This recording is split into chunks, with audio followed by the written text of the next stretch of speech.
So here's a quick video to help someone else out on YouTube. So the guy had asked about help with a Volvo, and I've got it loaded up here in the Snap-on Veris. It's an S40, you said, and it's a 2 litre diesel. So I've just picked the model year, I think that's 2005, 2006. So your question is about the EGR valve. So what you're actually looking at on the scan tool using that VIDA for Volvo is the duty cycle that is trying to control the valve with. So if we go into this one, this will give us some component information about the valve. So there you go. You can read that at your leisure. Exhaust gas, recirculation valve, solenoid. So that's the bit it does the opening and shutting.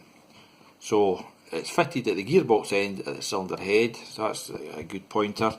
So here's the wire, and obviously you've checked this connector out. So 4 is the control wire, you can see that there. Now that's actually the pin that you're reading when you look at the VIDA scan tool.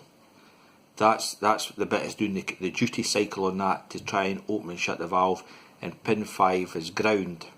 So let's go back. If you actually looked at the signature, this will be a square wave, I assume. So there you go. If you put a scope on that, that's the duty cycle of that waveform there at the bottom. So when your scan tool's saying 42%, that's this wee bit at the bottom that is controlling the duty cycle. But the problem there is, this is the ECU telling the valve to open, but that's not making sure that the valve actually does open. So the bit you want to go into is, let's see, I'll just show you this anyway, maybe. That's just exactly the same bit of the wiring diagram. So it's got a 12 volt supply, it's saying, and on pin 4, so you can see that there, 12 volt supply, pin 4. But the bit I was going to tell you about was this, the lift sensor. Now it's the lift sensor, we'll go to this one here. It's the lift sensor, it gives information back to the ECU if the valve's actually opening or closing. But I've seen this before on a Ford that aren't always accurate.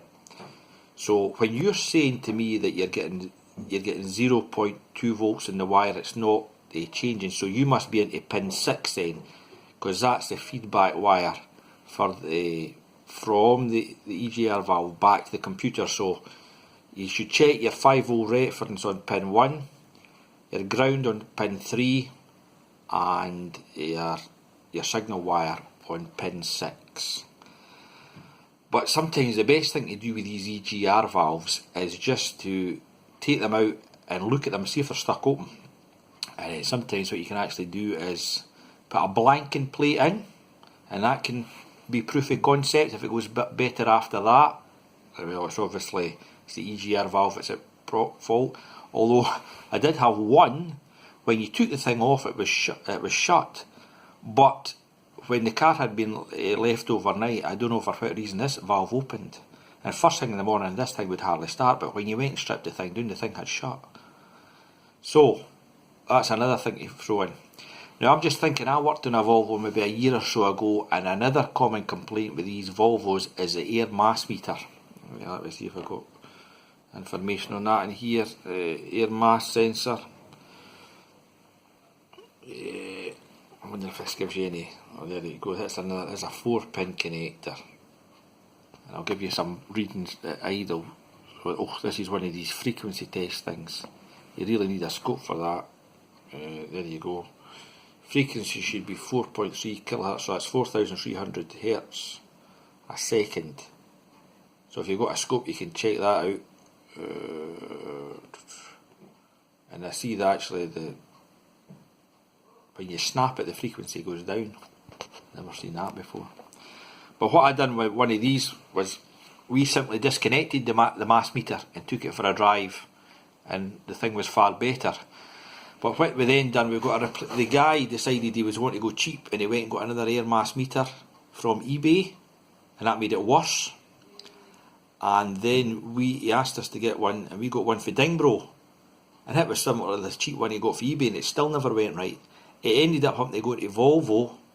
He went to Volvo and he got the right thing, and that cured the problem. So simple test here is disconnect it and see if the thing goes any better.